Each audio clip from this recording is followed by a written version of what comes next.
There were stories my town whispered long after sundown, stories parents warned their children about in hushed voices. At the center of them all stood St. Augustine High, a crumbling 3-story building that loomed in the woods like a malignant scar. The school had been abandoned for decades, yet its reputation outlived it: suicides, possessions, vanishings. Teachers who had worked there in the 1960s swore they saw students wander into the halls and never come back. The county fenced it off years ago, but that didn't stop us kids from daring each other to step inside. It was a rite of passage for anyone who grew up in Cold Brook, Pennsylvania. I never thought I'd be the one to go. It began with a folded note shoved into my locker during senior year. The handwriting was jagged, almost angry, but my name, Ethan, was written with perfect clarity. Midnight. Behind the gym. Don't tell anyone. If you want to know the truth about St. Augustine, come. I laughed it off at first, assuming it was one of Marcus's stupid pranks. But when I showed him the note, he swore on his life it wasn't him. By nightfall, curiosity gnawed at me more than fear ever could. I needed to know who wrote it. At 11:58 p.m., I stood behind the school gymnasium under a sky bruised with storm clouds. That's when I saw her. Lydia. She was the last person I expected to see. A quiet girl with jet black hair and pale skin, Lydia was known more for her silence than for any social circle. She looked nervous, hands stuffed into her hoodie pocket, eyes darting toward the tree line like she was afraid of being watched. "You got the note too?" I asked. She nodded. Her lips trembled before she spoke. "It wasn't me who sent it, Ethan. But, we need to go." Before I could ask where, she turned and walked briskly toward the woods. Against my better judgment, I followed. The path through the trees twisted uphill until the silhouette of St. Augustine High rose against the night.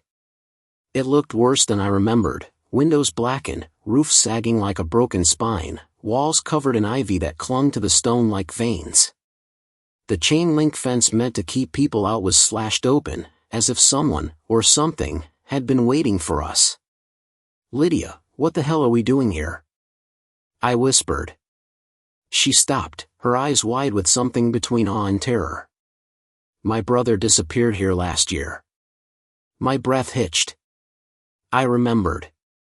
Noah, a sophomore, had gone missing on Halloween. They said he ran away, but half the kids whispered he went into St. Augustine on a dare. No one ever found him. "I think the school called him," Lydia said, her voice barely audible over the rustle of leaves. "And now it's calling us." The inside smelled of rot and mildew. Our flashlights cut through layers of dust hanging in the air. Lockers lined the walls, dented and rusted. A half-collapsed banner still clung to the ceiling, reading, "Homecoming 83. Why is it always the bathrooms?" Lydia muttered. "What?" "The stories. The suicides. They all happened in bathrooms." The temperature dropped as soon as she said it, our breath visible in the beam of the flashlight. From the corner of my eye, I saw movement in the cracked mirror of the girls' restroom. But when I turned my head, nothing was there.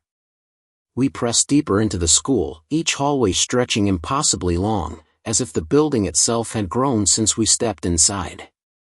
Then we heard it, a slow, deliberate sound, like nails dragging along the tiled wall. Scree. Scree. It echoed, growing louder, coming from everywhere and nowhere. Lydia grabbed my arm. "Don't look in the mirrors," she hissed. "That's how it gets you." Before I could ask what she meant, the floor beneath us shuddered. The lockers rattled violently. From the bathroom doorway, a shadow emerged. It had no face, only a distorted blur where features should have been, and its arms hung impossibly long, scraping the tiles with finger-like talons. We ran. The stairwell groaned as we bolted upward to the second floor.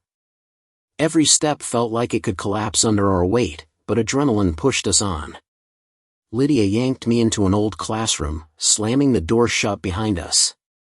Inside, Desks were overturned, chalk still smeared across the blackboard as if the teacher had fled mid-lesson.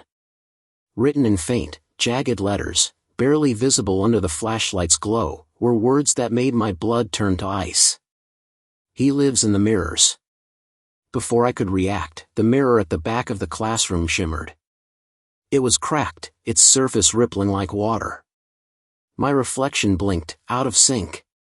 And then, with a sick grin I never made, it pressed its hand against the glass. Lydia screamed. The mirror bulged outward, as if something inside was trying to crawl through. And in that moment, I realized, the stories weren't exaggerated. They weren't urban legends. They were warnings. The mirror bulged like a lung filling with air. My reflection's grin widened, splitting its face unnaturally, teeth sharpening into rows that didn't belong to me. The glass spider-webbed with cracks as if something inside was forcing its way out. "Move!" Lydia shoved me back just as a pale, skeletal hand burst through the surface, shards raining onto the classroom floor. The thing's skin was waxy, stretched too tight over bones, and its nails were long enough to etch grooves into the wood desks. We bolted for the door. The creature didn't chase us, not in the ordinary sense.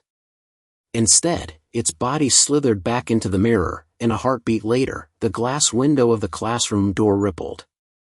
Its face pressed through, snarling. It could move between mirrors.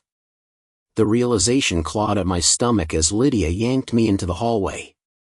"Keep your flashlight off the glass," she cried.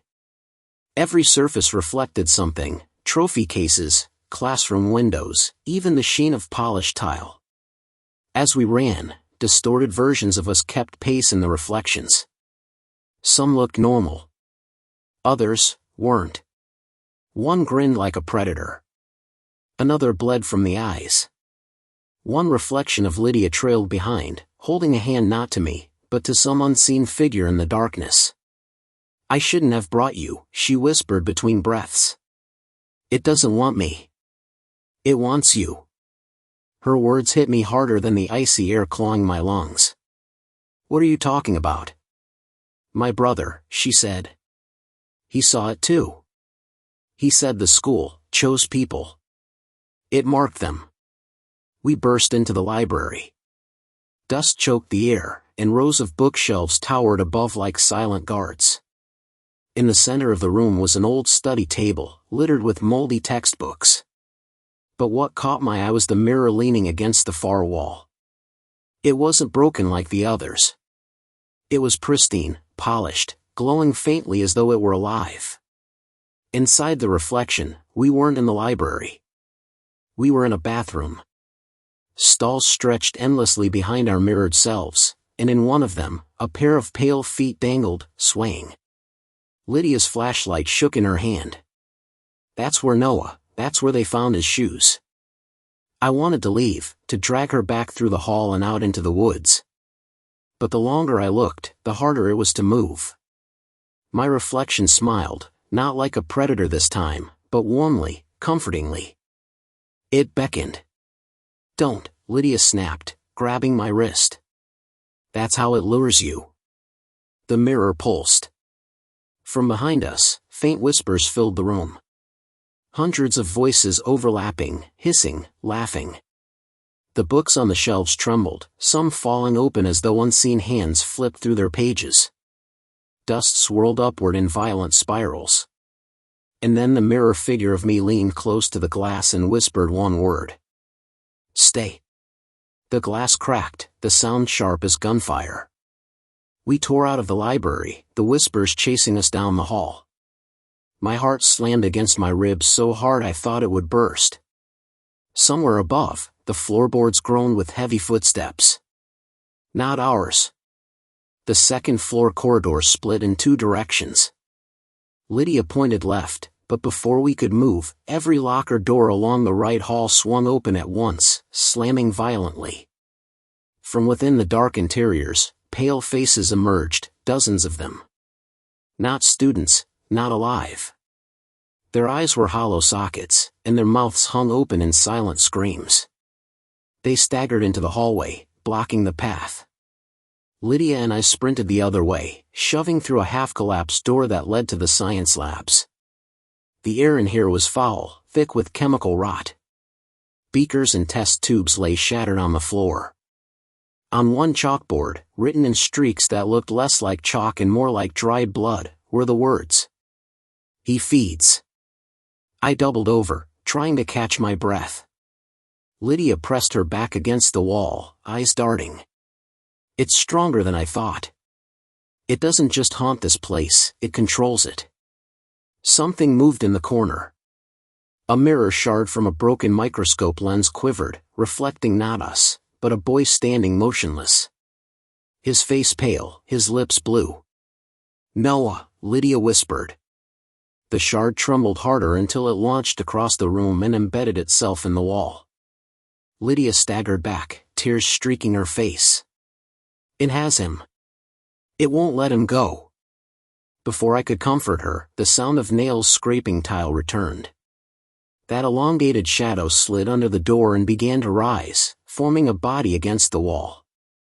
It had no eyes, no face, just the shifting void of a mirror. We had seconds. "Basement," Lydia said suddenly, grabbing my arm. "That's where it all started. The suicides, the first possession. We'll find answers there." The shadow lurched forward, its arms stretching unnaturally, nails grazing the floor like knives. Desks toppled as it advanced. The only exit was the hall, straight back toward it. I didn't think. I grabbed Lydia's hand, and we dove through the door. The shadow's talons slashed the air inches from my head, carving deep grooves into the doorframe as we slammed it shut behind us. We didn't stop running until the stairwell to the basement yawned before us, its steps descending into pure black. A gust of icy air rose from the darkness, carrying with it the faint sound of dripping water.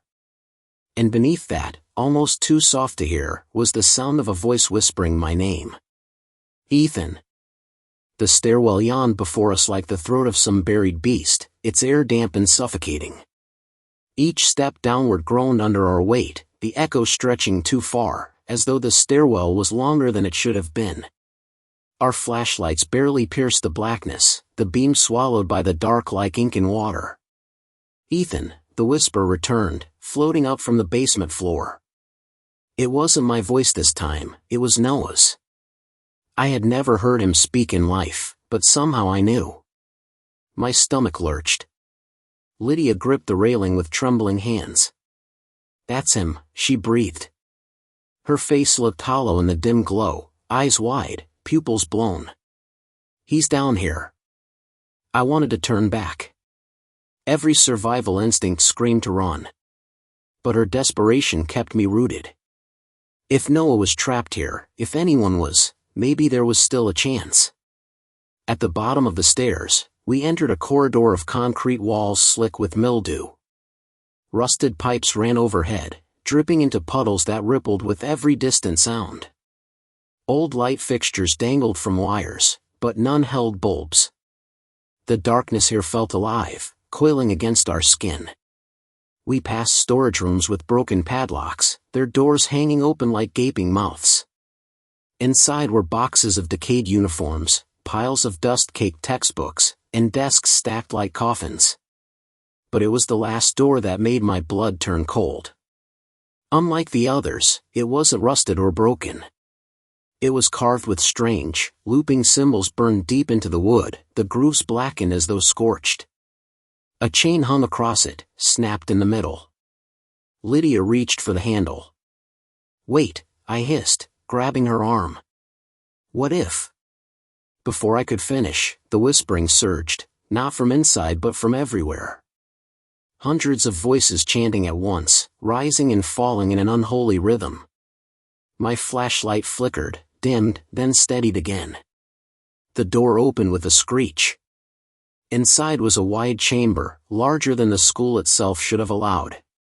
The ceiling arched high above, lost in shadow. Along the walls hung dozens of mirrors, all shapes and sizes, oval, rectangular, some tall enough to swallow the entire room.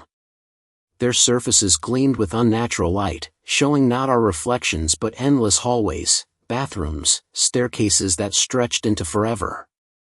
And in the center of the room was a circle drawn and dried, black in stains. At its heart stood a chair. Shackles dangled from its arms. Lydia's breath hitched.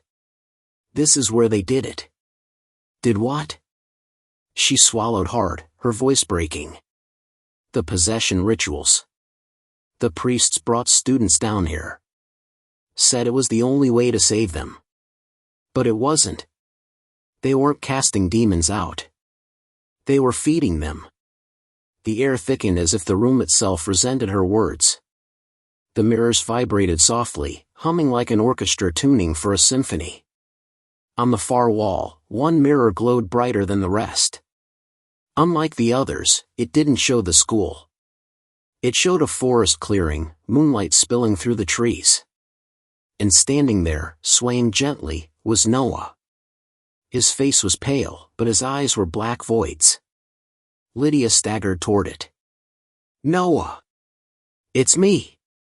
The boy in the mirror tilted his head, and when he opened his mouth, dozens of voices spoke at once. Sister, you came back. Her tears glistened in the light. We'll get you out, I promise. But the thing wearing Noah's body smiled, revealing too many teeth. There is no out.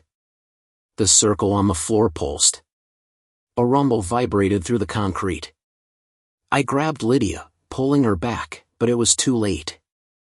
The mirrors shuddered violently, and hands began pressing against their surfaces from the other side. Dozens of them. Pale, twisted hands that clawed desperately as though drowning in water. The shackles on the chair clinked. For a moment, I thought it was the tremors. Then I saw them move, curling upward, opening wide like hungry jaws. Ethan, Lydia gasped, her grip tightening on me. It wants you to sit. No chance in hell. But as I stepped back, the mirror nearest me rippled. My reflection grinned, then reached through and seized my wrist with icy strength. Pain shot through my arm as it yanked me forward, dragging me toward the chair. I fought, kicking against the floor, but the grip was inhuman. Lydia screamed, slamming her flashlight into the mirror's surface. It cracked, splintering down the middle, and the reflection dissolved with a shriek. I collapsed to the floor, my skin burning where the hand had touched me. When I looked down, dark bruises already blossomed around my wrist, forming the shape of fingers. The mirrors fell silent. For a moment, everything was still. Then one voice echoed from every surface at once, a chorus of mockery that made the air quake. Sit. The chair dragged across the floor by itself, chains rattling. My flashlight beam caught movement behind it, something massive unfurling in the shadows. A shape too large to belong in this room, its outline bending, folding, impossible to comprehend. Lydia clutched my arm, shaking her head violently. Don't listen. Don't sit. That's how Noah was taken.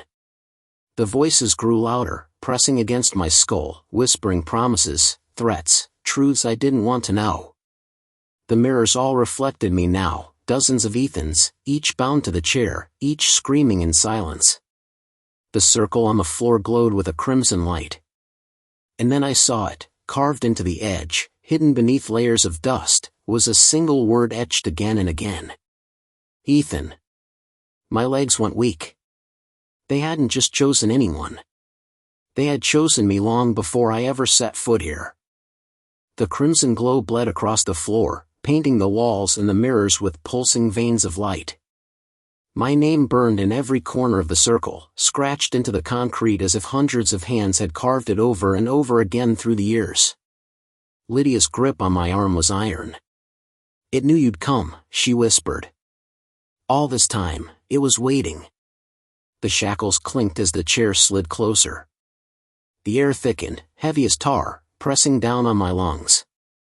Every mirror in the chamber now showed the same image, me, strapped into that chair, my mouth open in a silent scream, while a shadow coiled around me like a serpent.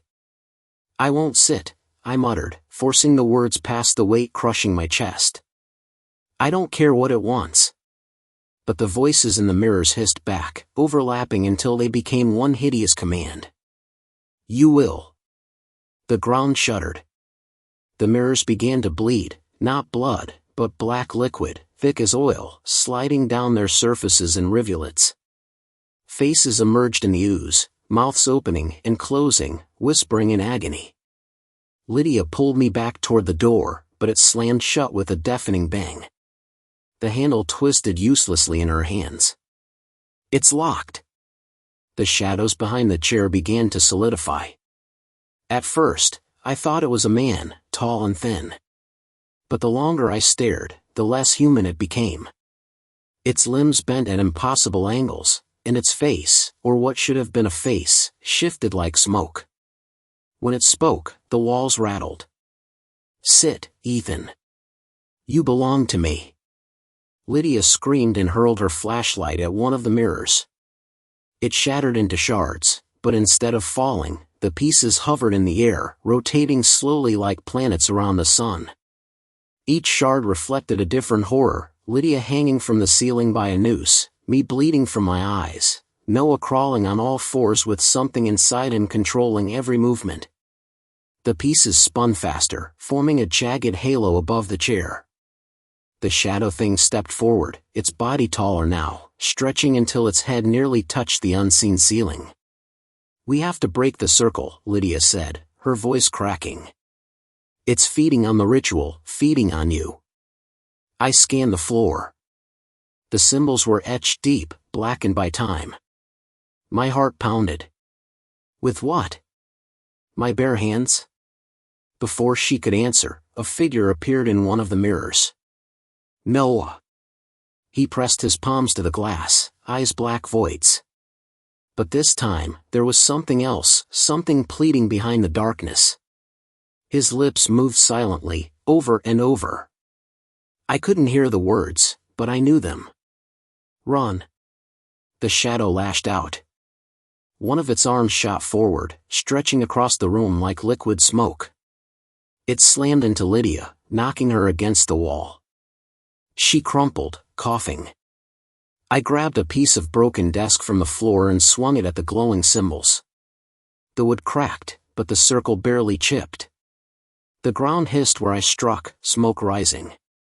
The shadow roared, a sound like glass grinding against steel. It stepped closer, and the shackles on the chair snapped open, spreading wide like jaws ready to clamp down. Sit.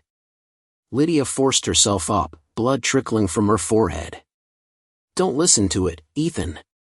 That's how it wins. But my body betrayed me. My legs moved on their own, dragging me toward the circle. I fought with every ounce of strength, but my muscles felt hijacked. My feet touched the edge of the glowing stains. The mirrors flared, showing 1,000 versions of me strapped in, screaming, consumed. The pain of their torment seared into my skull like hot needles. I could feel their agony as if it were my own. Lydia staggered forward, grabbed my shoulders, and shoved me back. Fight it, she cried. Her words sparked something in me. With a desperate yell, I turned the desk leg in my hands and slammed it down again, this time with everything I had. The symbol cracked, just slightly, but enough. The glow dimmed. The shadow shrieked, its form rippling, unraveling like smoke in wind. The mirrors flickered, Noah's face disappearing, the chanting faltering. You broke the seal. Lydia gasped. But the victory was short-lived. The crimson glow reignited, brighter, angrier, and the circle pulsed like a beating heart. The cracks stitched themselves shut before my eyes. The shadow laughed, a sound that rattled my bones. You cannot break what was written in your name. The floor split down the middle. Beneath the concrete was no foundation, only a yawning abyss filled with writhing figures. Their hands clawed upward, reaching, grasping, their screams echoing from the depths. I stumbled back, my heel catching on a crack. For a moment, I nearly fell into the pit. Then I saw it, etched into the wall behind the chair, almost hidden by shadows, was a faded inscription. Not like the demonic symbols on the floor, this one looked older, human. A prayer? A seal? Lydia! I shouted, pointing. The wall. She turned, eyes widening as she spotted it. She grabbed my broken desk leg, ran, and slammed it against the inscription. Dust rained down, plaster cracking. The shadow roared again, its body convulsing, distorting. The mirrors shattered one by one, glass exploding outward in violent bursts. But before the last one broke, Noah appeared again. His face calm this time, almost peaceful. His lips moved with 3 words I could finally hear. Don't trust her. The mirror shattered. I spun toward Lydia. She froze, the desk leg raised, her eyes wide with guilt or fear. For a heartbeat, everything was silent. The abyss in the floor sealed shut, the mirrors shattered into dust, and the shadow thing retreated into the dark corners like smoke sucked into a vent. But Noah's words lingered, louder than any scream. Don't trust her. I stared at Lydia, chest heaving, my pulse thundering in my ears. She was frozen, the desk leg still raised over the half-smashed inscription on the wall. Her eyes darted to me, then back to the shadow, as though caught between 2 choices. Lydia, my voice trembled. Why would Noah say that? Her lips parted, but no sound came. She lowered the weapon slowly, her knuckles white around the wood. He's not Noah anymore, she said finally. That thing's been using his face to trick us. The words should have made sense, but something about the way she said them felt rehearsed, practiced. Too smooth for the chaos around us. I took a step back. Then why did he warn me? Why not lure me into the chair? Her jaw clenched. For the first time since we stepped into St. Augustine, she looked away from me.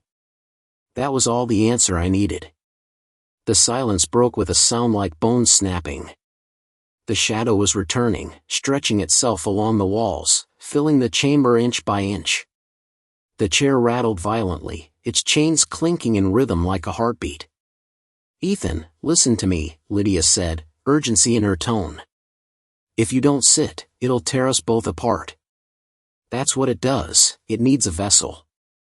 You were chosen, not me. But if you sit willingly, maybe you can control it.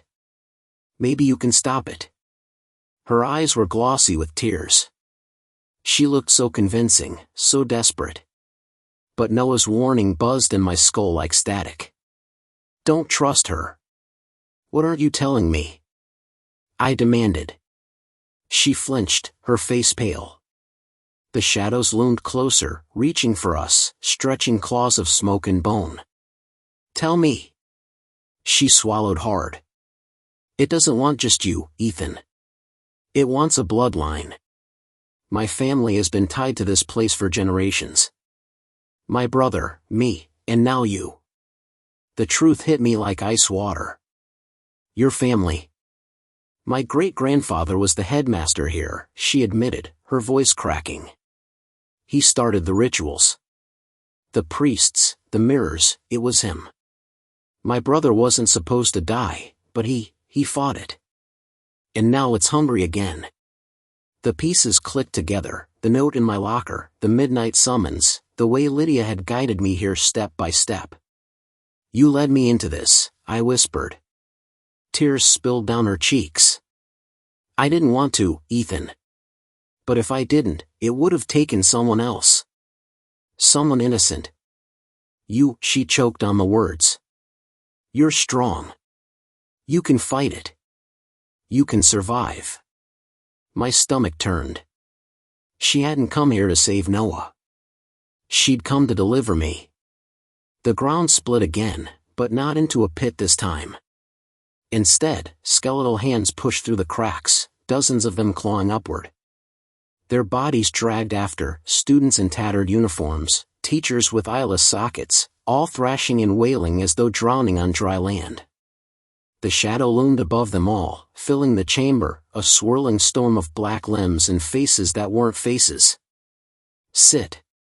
The word boomed, shaking dust from the ceiling. Lydia grabbed my arm. Please, Ethan, just sit. It's the only way either of us make it out alive. I yanked free. No. That's the only way you get out alive. Her face twisted, anger and guilt warring in her expression. You don't understand.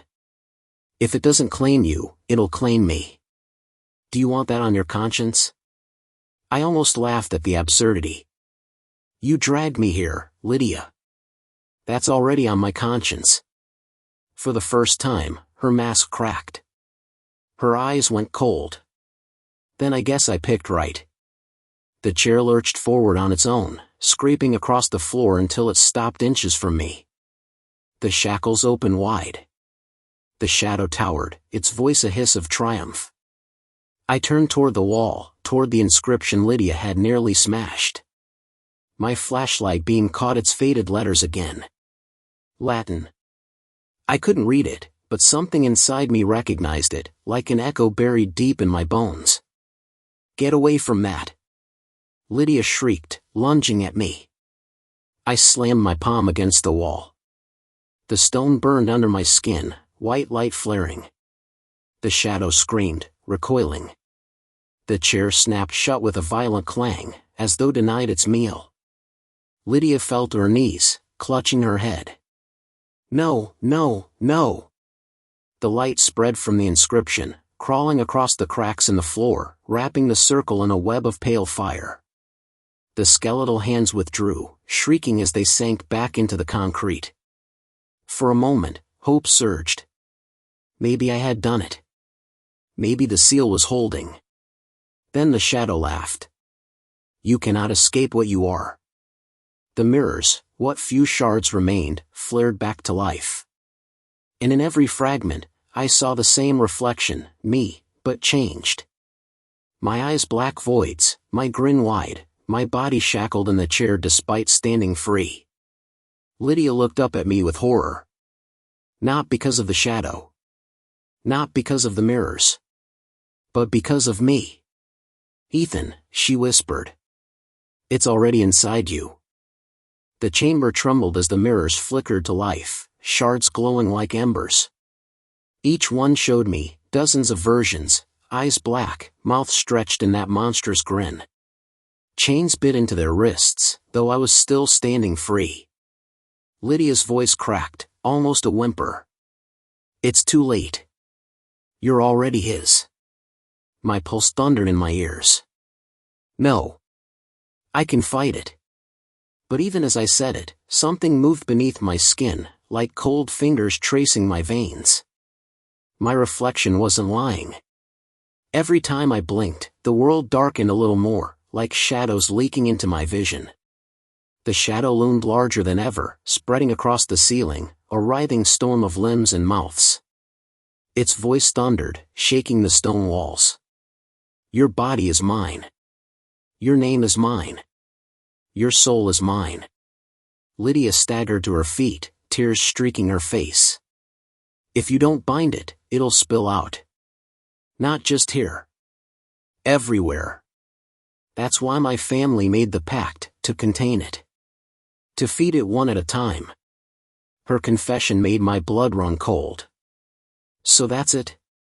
A cycle of sacrifice forever? Yes, she screamed. It's the only way to keep the rest of the world safe. The shadow laughed, a sound like breaking glass. Safe? No one is safe. The world is mine. The mirrors shook violently, their light intensifying. Faces pushed against the glass, screaming, clawing. The air filled with their agony, and I felt it in my bones. And then, a bell rang. Not the toll of the shadow's voice, but a school bell. Clear. Sharp. Echoing through the chamber as though time itself had rewound. Lydia gasped. The last bell. What does that mean? Her eyes filled with dread.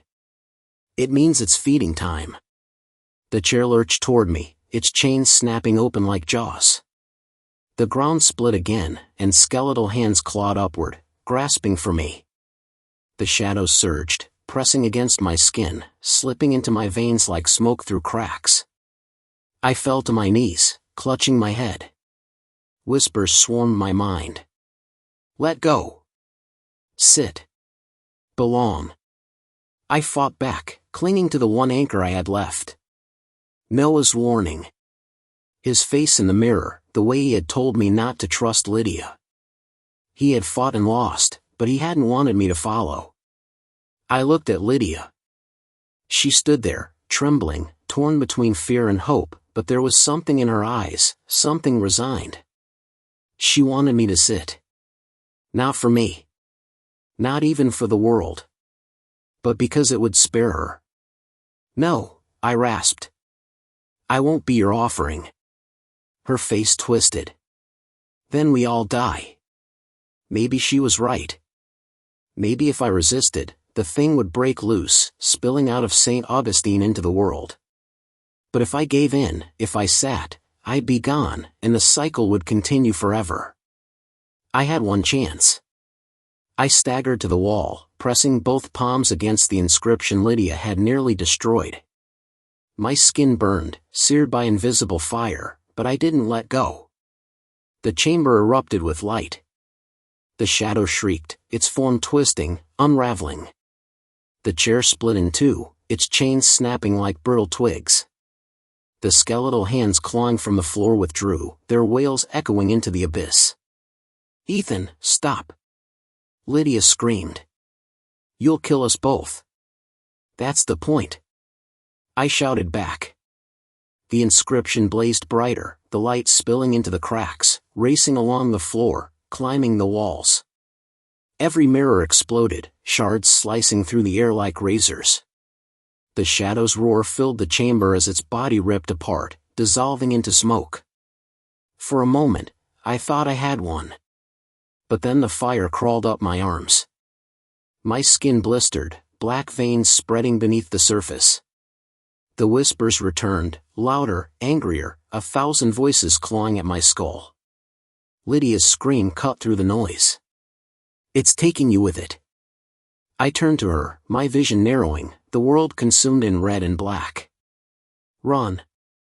Her eyes widened, but before she could argue, the floor beneath us split one final time. The abyss yawned wide, sucking everything downward.